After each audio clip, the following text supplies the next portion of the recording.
All right, panel members?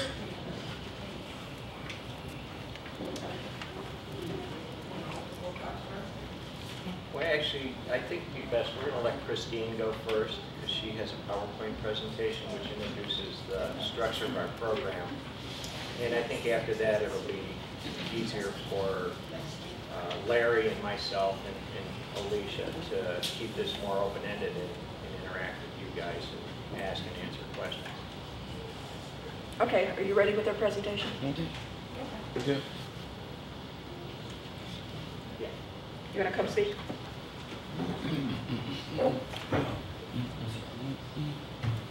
This is Christine Lawrence. Hello, everybody. Welcome.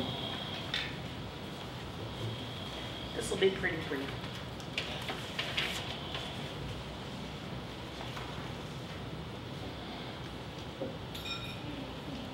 Some of these slides are from a talk I gave at university hospitals, grand rounds, to the physicians, nursing staff, social work staff, all kinds of staff that came to listen. So it was kind of a little educational and explanation of what we do to try to help our sickle cell patients adjust to this lifelong illness. Okay, I'm not going to go into the background too much because Glenda did a fantastic job with that. So we'll keep going. Okay, right now at university hospitals, what we're trying to do is improve our services that we're currently providing for patients with sickle cell anemia. In the past, this population, and I'm going to be pretty frankly blunt, was considered the stepchild of some of the diagnoses that we see at the hospital. Now what I mean by that is there wasn't a dedicated program just for this disease area.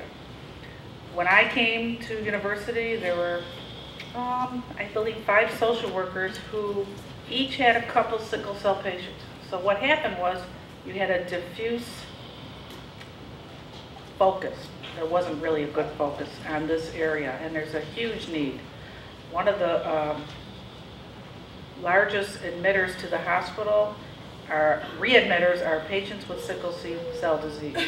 So patients are coming in, they're getting pain treatments, they're hospitalized, going home and turning around and coming right back in. So there's a problem there. And so we are trying to address this issue across the continuum from inpatient to outpatient. And what can we do to improve services for this group? One of the things we developed was the Fast Track Clinic, which is a day clinic, basically Monday through Friday. It's located at the Ireland Cancer Center, but that just happens to be where we see our hematology patients, to address pain needs, hopefully circumventing a need for emergency department visit, and hopefully maybe not getting a patient admitted to the actual hospital for a lengthy stay. So if a patient has a crisis, what they'll do is try to call in the morning. We'll get an appointment for them as soon as possible. First thing, bring them in, start with fluids and IV pain medications, address the pain needs, try to stabilize them early in the process. If we can get things stabilized, perhaps we can forego an admission to the hospital. Now while they're here, I see the patient. We address any social work needs, any issues that come up, and you'll be surprised what people will talk about when they're a captive audience. So I sit with them, try to get a handle on what's going on in their lives, what can I assist them with across the board, from maybe they can't get their medications and, oh, they've been out of pain meds for 5 days? Well, I'm glad I stopped in to see you because now we can address that issue and get your prescriptions going.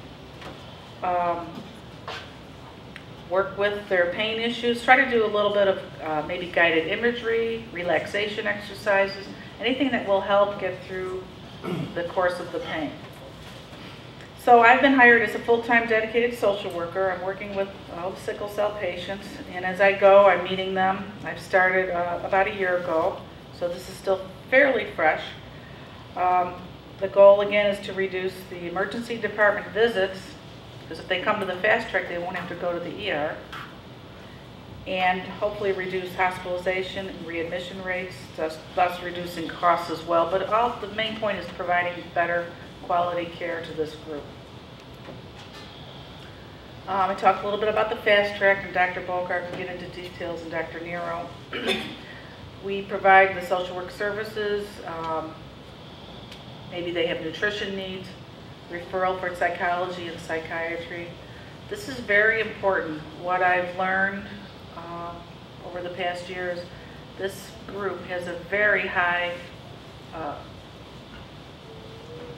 can't think of the word, tendency to have episodes or symptoms of depression and anxiety. And it's, when I did some research on this group, it's very highly correlated. If you come into the emergency room and you ask sickle cell patients if they have any episode of depression, how are they feeling, what's the assessment, 60% or more, I believe, will come out on the assessment that they have depression and anxiety going on. Yes, ma'am. There's also a high borderline personality component to that disease also, because of the pain episodes in early, like in the 2-year-old population. Yes. There's a pattern of behavior that can start in childhood and go through adulthood with childlike behavior, delayed onset of adolescent, and some of the markers to grow up like the rest of us do. When you're dealing with pain throughout the continuum, your family may be a little overprotective, and some of the psychological things that go on with that is you're not developing along with your other peers. So it can impact through adult life. Mental health needs. Again, we have a very high component with stress and mood associated with the increase in pain. And there's a lot of studies that are showing that this is a very large episode of impact on the patient's lives. So what I'm trying to do is continue to assess the patients, provide some ongoing treatment, some attention, and even just listening to my patients with sickle cell. Yesterday I went to see one of mine in the intensive care unit.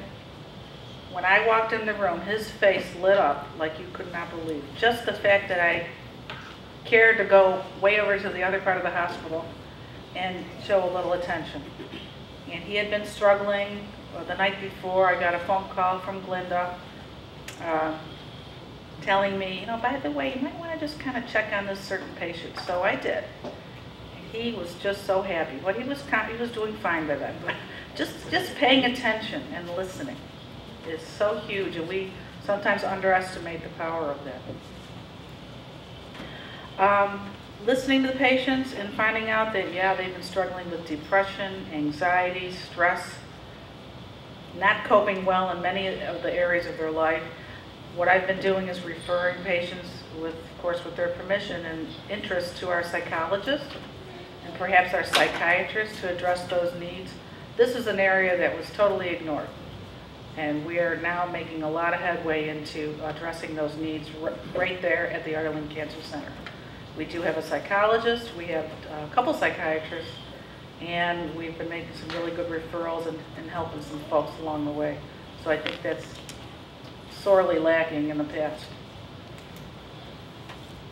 You want me to talk about that, or do you want to? No, go ahead. Okay. Transition services, what do we mean by that? From childhood to adult. What we've been doing, Dr. Nero is really leading the charge with this, and Dr. Bokar and the staff, to try to do earlier intervention with our young adults when they come from the pediatric side, transferring over to the adult side. So we're putting in place a transition program where we can start meeting the needs with patients earlier and earlier. In fact, some of the literature, I believe, says start at age 10, which is hard to believe. But just planting the seeds for transition and getting them used to the fact that, yeah, you're going to start taking your own medicine at some point. Mommy's not going to be reminding you. And you've got to track your own, maybe a pain diary, whatever it is. Start taking more responsibility incrementally through the years. And so we have a program that we're putting into place where the docs will meet each other and discuss the transfer of the case. I will be getting involved, and every year I believe they have a picnic of some sort. little party to transfer and introduce the staff, the teenagers, to the adult clinic staff, because it can be a little scary. Won't they listen to me? I don't know who these doctors are. You know, anytime you get a new physician or new caregivers, you don't know, are you going to be treated with respect? They're going to think I'm just trying to get drugs. I mean, I don't know what they're going to think. So a lot of these thoughts are going on.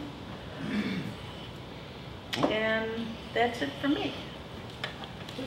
So, thank you.